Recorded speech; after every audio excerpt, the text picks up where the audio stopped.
Hello viewers, welcome to my channel. This is Rekha Venkateshwarlu, Assistant Professor of Physics, Government Degree College for Women, Nalgonda. In the present lecture, now I am going to discuss about the topic Boit-Savart's law applications. This is the syllabus of BSc Physics final year 5th semester Electromagnetism paper, 2nd unit. The contents of the present lecture are Introduction, Boit-Savart's law applications. In that, we will see Helmholtz Galvanometer. The second one, magnetic induction due to a current carrying long straight conductor. After that, magnetic induction due to a current carrying solenoid field. Lastly, we will see the summary. Okay. So in the last lecture, we covered the discussion of Boit-Savart's law, right? So what is Boit-Savart's law? Yes. When the current is passing through a infinite length of a conductor, the magnetic induction due to a small element of the conductor dl at the distance r, that is at the point P, is given by dB bar equals to mu naught by 4 pi I into dl bar cross r cap by r square. Then the total magnetic induction field strength at this point due to the whole conductor is given by B bar equal integral of dB bar, that equal mu naught I by 4 pi integral of dl bar cross r cap by r square. Okay. So here dB bar is perpendicular to both the dl bar as well as r cap, where r cap is the unit vector along r bar. So, and also we discussed about this current carrying coil. The magnetic induction on the axis of current carrying circular coil at the point P is given by B equal mu naught N I A square by 2 into A square plus X square whole power 3 by 2. Where A is the radius of the coil, N total number of turns in the circular coil, X is the distance of the point P from the center on the axis. Okay. The magnetic lines of force regarding this current carrying coil is shown in this figure. If the current is flowing in this direction, the lines of force will be shown in the first figure.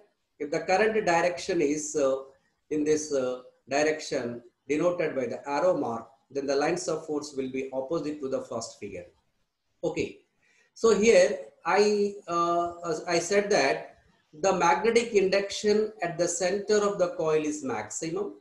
As we move from center to away from the center along the axis, the magnetic induction is decreasing both sides, and at the distance x is equal to a by 2 and minus a by 2, the field strength almost becomes maximum. So along the axis, on the axis of this current carrying coil, at the distance x is equal plus or minus a by 2. So beyond that, the field strength is constant. So using this concept, Helmholtz prepared a device, Helmholtz Galvanometer, so that is used to measure the current in the circuit. So I will explain that one.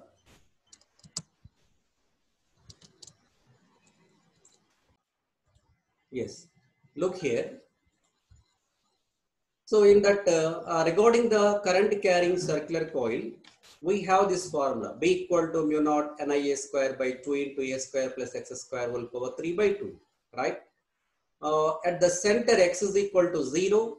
There we got the formula B is equal mu naught N-I by 2A.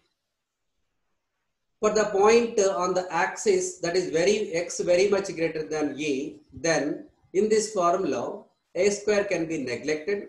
Then we got this formula B is equal mu naught N-I-A square by 2x cube, right?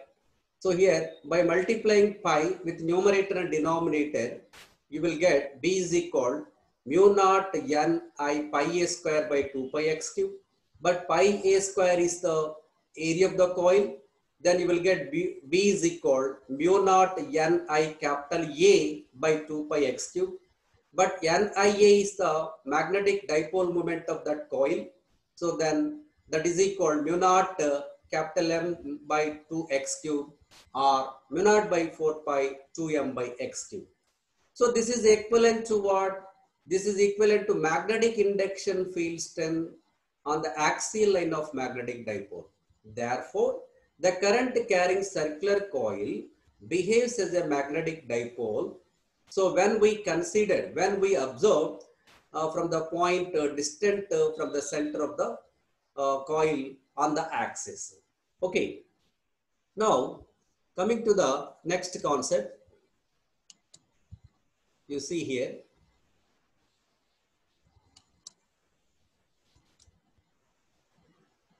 Wait.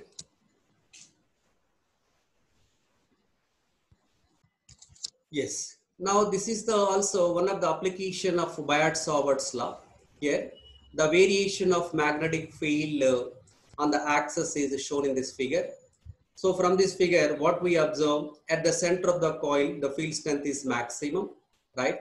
As we move from center away from the center on the axis, both sides, the field strength is decreasing like this. So at x is equal to plus a by 2, it is becoming almost constant. From left side also, after x is equal to minus a by 2, the field strength becomes constant, right? So using this concept, Helmholtz prepared a device that is called Helmholtz Galvanometer. Okay, so that is Helmholtz Galvanometer. There, yes. So what is the magnetic induction field on the axis of circular coil? B is equal mu naught n I a square by 2 into a square plus x square whole power 3 by 2, right? So since by taking the dB by dx is equal mu naught n I a square by 2 constant into d by dx of a square plus x square whole power minus 3 by 2. Okay. So that gives mu naught n I a square by 2. Differentiating this, minus 3 by 2 into a square plus x square minus 5 by 2 into again d by dx of x square, we get 2x. So that gives minus mu naught n I a square by 2. Here, these two, 1, 2 cancel. Mu naught n I a square by 2 into 3x into a square plus x square whole power minus 5 by 2. The rate of variation of the field can be made uniform by making dB by dx is equal to constant. Because at x is equal plus or minus a by 2, already I told you that there be almost constant. So there dB by dx is equal to constant. Then d square b by dx square equals to 0. Okay. Now you consider this d square b by dx square equal minus 3 by 2 mu naught n I a square into d by dx of x into a square plus x square whole power minus 5 by 2. So differentiating this in UV method by taking x constant, d by dx of this minus 5 by 2 into a square plus x square, 5 minus 5 by 2 minus 1, that gives minus 7 by 2 into d by dx of x square 2x plus a square plus x square whole power minus 5 by 2 into d by dx of x is 1. So that is equal minus 3 by 2 mu naught n I a square into, so I am writing this second term here, a square plus x square whole power minus 5 by 2 minus 5x square into a square plus x square minus 7 by 2. That is equal minus 3 by 2 mu naught n I a square into a square plus x square minus 7 by 2. Taking common in the bracket a square plus x square in the first term minus in the second term 5x square is left. That equal to minus 3 by 2 mu naught n I a square into a square plus x square minus 7 by 2 into a square, here plus x square minus 5x square gives a square minus 4x square. Because d square by dx square equal to 0, then so from this, since this is the constant, to d square by dx is equal to 0, compulsory a square minus 4x square should be equals to 0. Then we get 4x square equal to a square, or x is equal plus or minus a by 2.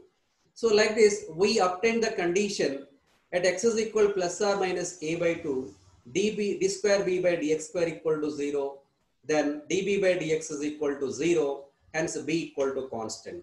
Okay. So at what position the magnetic induction field strength remains constant?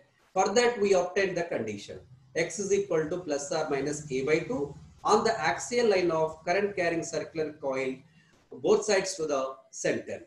Okay. Now, so this you can understand this graph here. Helmholtz took two coils. One is the coil P, the second one coil Q. These are the two circular flat coils, right? Having the radius each equal to A, and the distance between the two coils also A. So they are separated by the distance A. That is equal to radius of each coil, right? Now, according to our discussion, at x is equal to a by 2. So for the first coil, x is equal plus a by 2 is the position here. For the second coil, x is equal minus a by 2 position here. So at the midpoint of joining these two centers, then there the field strength is constant due to the first coil and the second coil, right? So here I am showing this graph. For the coil P, the field strength is increasing like this, increasing towards the center, at the center maximum. So beyond that, it is decreasing. So for the coil Q also, from the center, as we move from center to the left side, the field strength is decreasing. In between these two coils, at this distance, at this position, the field strength remains constant. So for the first coil, the graph is like this. For the second coil, the graph is like this. So the resultant field in between these two coils is parallel line. That represents what? That is the constant. So here uniform magnetic field is forming. Uniform magnetic field is establishing. You can detect that by using the deflection galvanometer here. Deflection galvanometer, I think you know about that because you studied at your intermediate level. That is a device used, works on the tangents law. What is the tangent law? When the magnetic compass is placed in the to cross uniform magnetic field, the magnetic needle deflects along the resultant direction of those two fields. B is equal to BH tan theta. That is called tangents law. So on the tangents law, the deflection galvanometer works. So at this point, due to this first coil, due to the second coil, both are in the same direction. The resultant field acts along the same direction, B plus B2B. So this is the uniform magnetic field. And also, here the earth magnetic field also acting. Earth magnetic field is also acting. So therefore, at this position, so the resultant field of these two coils, that is 2B, and horizontal component of Earth's magnetic field BH, both are acting. BH is one uniform magnetic field. The resultant of these two coils magnetic field strength is 1. This is also uniform magnetic field. So here two uniform magnetic fields are acting on the magnetic compass. Then the magnetic compass deflects along the resultant direction of those two fields. Okay, so that is, I am writing here, B is equal to BE tan theta. B is the resultant magnetic field due to the two coils. B is horizontal Earth's magnetic field component, tan theta. Okay, theta is the deflection between between resultant field and tan theta equal to BE, resultant, the angle between resultant and BE. But here B is equal to what we have 2 into magnetic induction due to the one coil, how much? Mu naught Ni A square by 2 into A square plus X square. Here X is equal to A by 2 substituted. A square by 4 whole power 3 by 2. Okay. So now by simplification, we get B is equal 8 mu naught Ni by 5 root 5 A. So that equal to B E tan theta. Substituting this value here, B equal to 8 mu naught Ni by 5 root 5 A equal to B E tan theta. So using this expression, by measuring the deflection theta, you can measure the current passing through the circuit, right? So in this way, the Helmholtz galvanometer works on this principle. Here we are using the Boit-Savart law application, right? Coming to the next concept. So this is already we discussed. What is the magnetic induction due to a current carrying long straight conductor, right? So regarding this, you observe this figure. This is the long infinite length of a current carrying conductor. In this, current is flowing in this direction, in the upward direction, right? This conductor is supposed to be divided into small infinitesimal elements. You consider a small element DAB having the length DL, right? So this DL length is from the point O at the distance L. Now we have to calculate the magnetic induction field strength at the distance this one X, that is at the point P, right? So here the point P is at the distance R from this small element DL. Angle between DL bar and R bar is theta. If it is angle theta, then this will be 180 minus theta, this angle, right? 180 minus theta.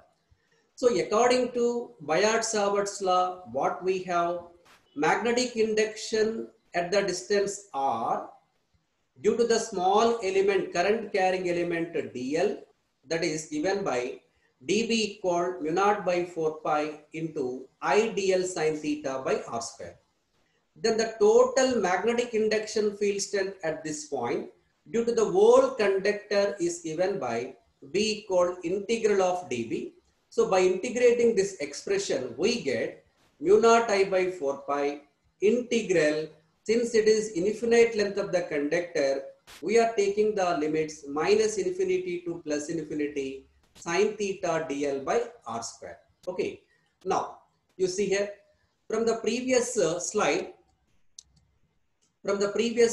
here, since it is theta, this will be 180 minus theta. Sin of 180 minus theta equal opposite side, this is X by hypotenuse R. But sin of 180 minus theta equal to sin theta. Then sin theta is equal to X by R, right?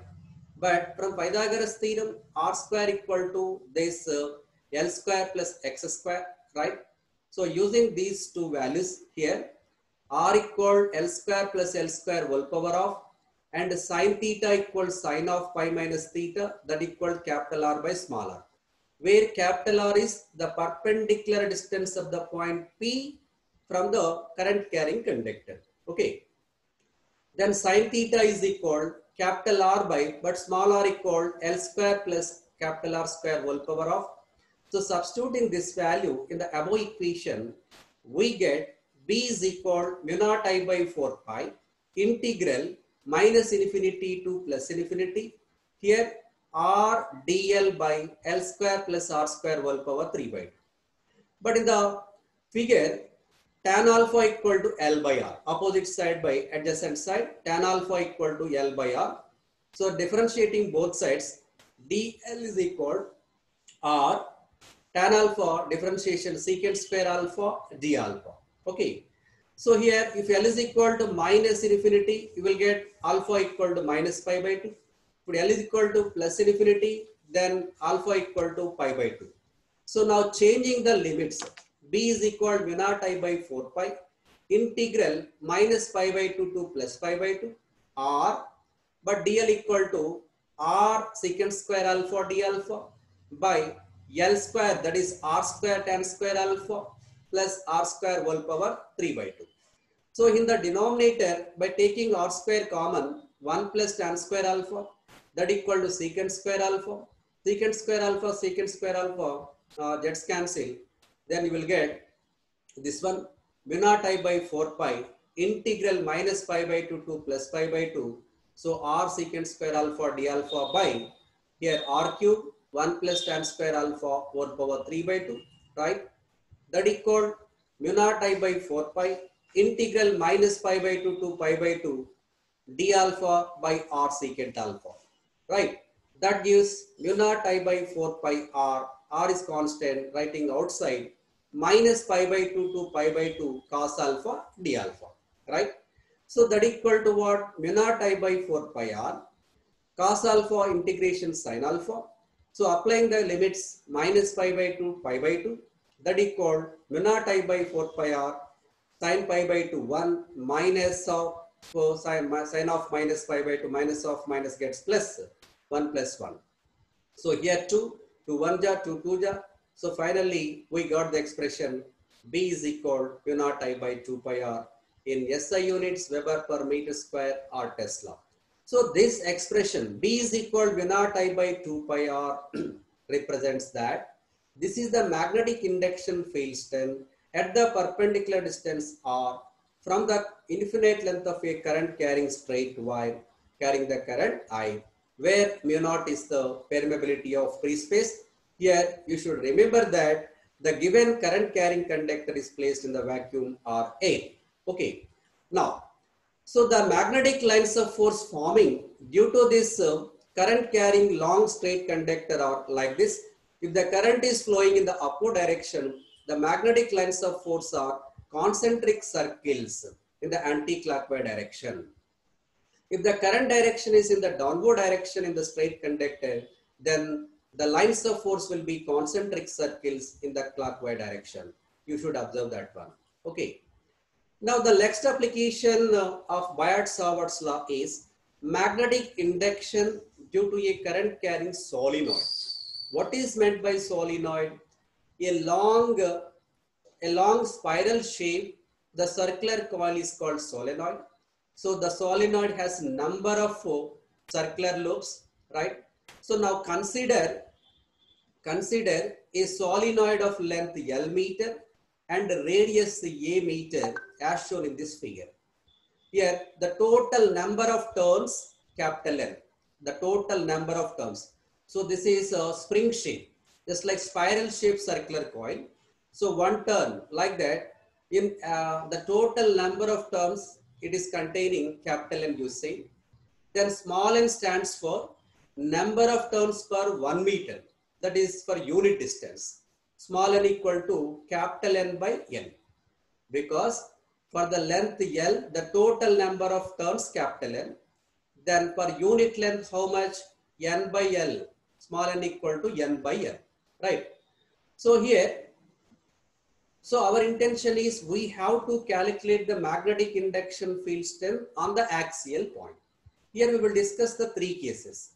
The first one, the point inside the solenoid on the axis. Second, at the center. The third one, at the end of a solenoid. And after that, we will extend our discussion for finite length of the solenoid. Let us see one by one.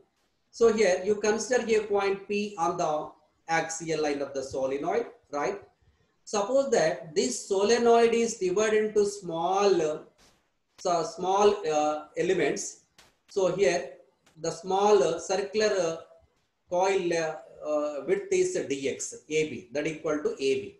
Okay, AB width equal to 2x. The ends of this circular coil A and B, which is making angle d theta at the point P. The triangle BPO, this angle equals to theta. This angle equals to theta. The same figure I am drawing here. This is the point P where we have to find the magnetic induction field strength, right? This is the solenoidal axis. Now A, B is the ends of the small circular coil element. Its width is dx. This is the C. So since arc length is equal to radius into angle subtended by this arc, here AC is equal to r d theta. AC equal r d theta. So keeping these figure in your mind, so now you see, so first the field at an inside point, right? So here the magnetic induction magnetic induction field strength, right? Magnetic induction field strength at the point P due to the small this circular coil element, let us find, right sir? So that is how we are writing. We have the formula magnetic induction on the axis of circular coil, what? Mu naught N I A square by 2 into A square plus X square whole power 3 by 2, where N is number of turns. But here we have the number of turns is N into dx, because the circular coil length dx per unit length N, for dx length the total number of turns gives N into dx. Okay, you observe this one here. This is Weber per meter square. Now from the figure, sin theta is equal r d theta by dx. From this, dx is equal r d theta by sin theta. From the triangle APO, a square plus x square equal r square. So that is, you observe the previous figure here. Sin theta equal to AC by AB. AC is r d theta by dx. From that we have written dx, right? And also this is x, this is a. Then this will be what? So from this triangle we are writing a square plus x square equal to r square from the triangle APO. Then a square plus x square whole power 3 by 2 equal r cube, right? Now substituting these two values, we get dB equal mu naught n, right? This is dx r d theta by sin theta I a square by 2 a square plus x square whole power 3 by 2, that is r cube. Okay, that is equal mu naught n I a square, right, d theta by 2 r square sin theta. Okay, so this gives what? Mu naught n I d theta by 2 sin theta into a square by r square. We are writing a by r whole square. That equal to mu naught n I d theta by 2 sin theta into, but sin theta equal, we have a by r. So then sin square theta, a by r whole square gives sin square theta. Okay, one sin theta cancel. Then this gives mu naught n I d theta sin theta by 2. Okay, so this is magnetic induction due to the small element dB, right? So what we assume, the total, the solenoid is supposed to be divided to small circular coils. So due to the small element dB, the magnetic induction dB formula we got. Okay, extending this to calculate the total magnetic induction field strength at this point due to the total solenoid. So the point P, the two ends are making angle theta 1, the second end is making angle theta 2. The first one, the first end of the solenoid is making angle theta 1. The second end of the solenoid makes angle theta 2. So by integrating that dB in between the limits theta 1, theta 2, we will get the total magnetic induction field strength at this point due to the whole solenoid. Okay, right. So in that, by substituting that, B equal to integral theta 1 to theta 2 dB, that equal integral of theta 1 to theta 2 mu naught n I sin theta d theta by 2. Okay, mu naught ni by 2 is constant, I have written outside. Sin theta integration minus cos theta, and writing the limits theta 1, theta 2, right? Applying the limits, that gives mu naught ni by 2 into cos theta 1 minus cos theta 2. This is the general expression for magnetic induction field strength on the axial point of a solenoid, equation 37. Now, so if you consider the point P inside, if you consider the point P inside, then what happens? So here, theta 1 equals to 0, theta 2 equal to pi. Okay, for a very long solenoid, if you consider the point almost a middle, then theta 1 equals to 0, theta 2 equal to pi. Why? Because the given solenoid is very long solenoid. then these two angles will become theta 1 equal to 0, theta 2 equal to 180 or pi radians. Substituting these two values in the above expression, mu naught Ni by 2 cos 0 minus cos pi. Cos 0 1 minus cos 180 minus 1. 1 minus of minus 1, 1 plus 1, 2. 2 to cancel. That is equal mu naught Ni. Therefore, the conclusion is magnetic induction field strength at the center of a long solenoid. At the center of a long solenoid formula, B is equal mu naught Ni, where mu naught is what? Permeability of free space. N is the number of turns per unit length or 1 meter. I is the current flowing through the solenoid. Okay. So here, if you see this one, yes.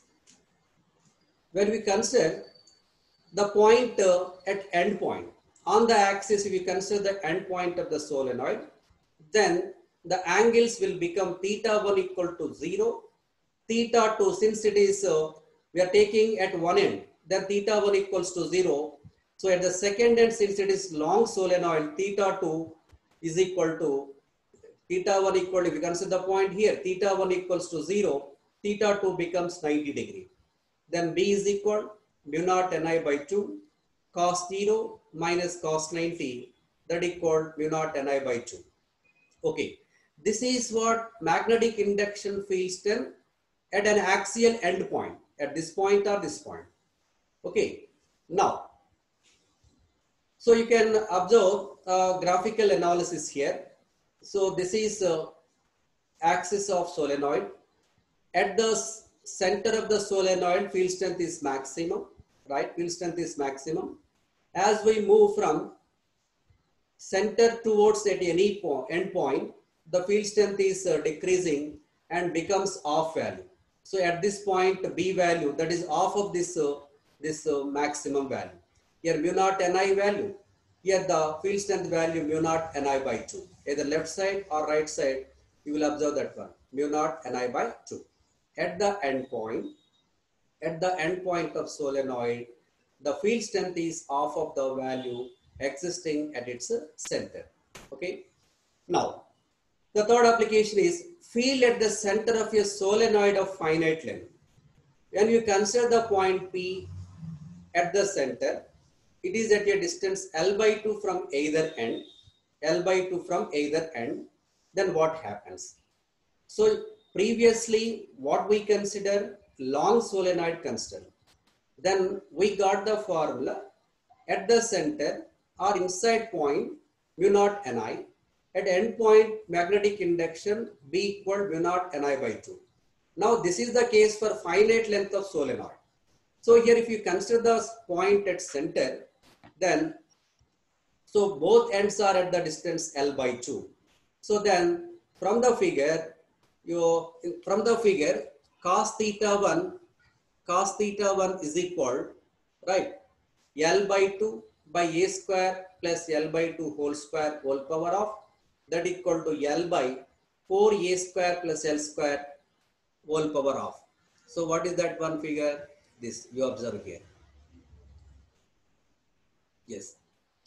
So if it is finite length of the conductor, then this will be L by 2, this will be L by 2. The length of the solenoidal L, then from one end to the point P L by 2, this is L by 2. Here radius is A, right?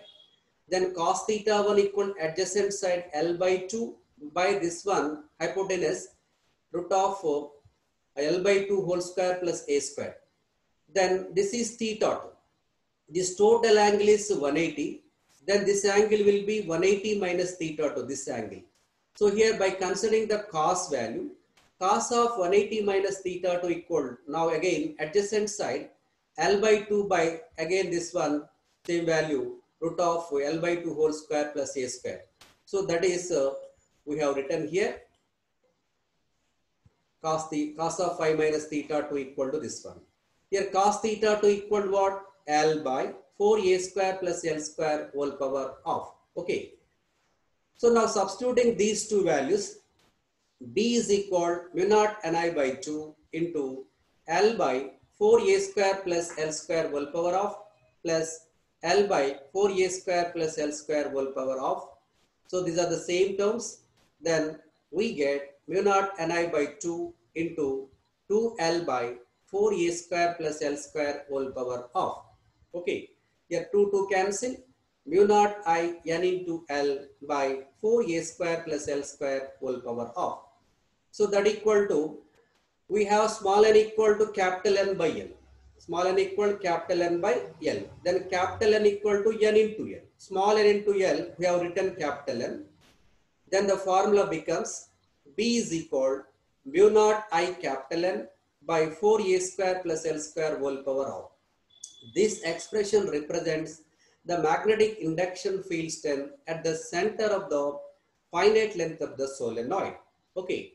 Now, so the magnetic induction at the center of two coils is given by. In the present lecture, the summary of the important points I am repeating here. Magnetic induction at the center of Helmholtz two coils is B is equal to 2 into induction due to the one coil, that is called 8 mu naught Ni by 5 root 5 into E. So then after we cover the discussion of magnetic induction due to the current carrying long straight conductor. There we got the formula magnetic induction field strength at the perpendicular distance capital R from the conductor B is equal mu naught I by 2 pi r, right? Then after we discussed about the solenoid. By using the Boit-Savart's law application, we derived the formula. This is magnetic induction field strength on the axial point of solenoid at the end of a long solenoid. Okay, this is the general formula. Inside point, if you consider any inside point of a solenoid, general formula mu naught Ni by 2 into cos theta 1 minus cos theta 2. If it is a long solenoid, very infinite length of solenoid, then this formula becomes mu naught Ni by 2, right? So this is magnetic induction at the center of solenoid of finite length, that is mu naught I capital N by 4a square plus L square whole power of. Okay, thank you.